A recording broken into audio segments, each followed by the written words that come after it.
I hit this issue today and here's the quick fix that solved it. If you're looking to switch your number from Vodafone to Lebara, follow these steps for a smooth transition.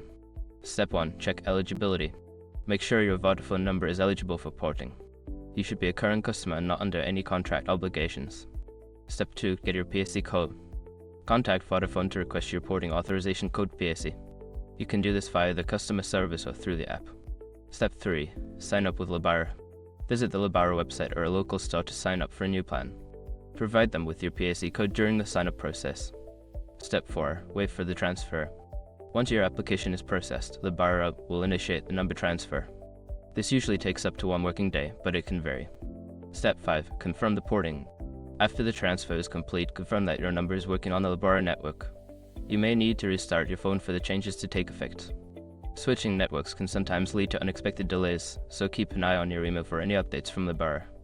Enjoy your new service.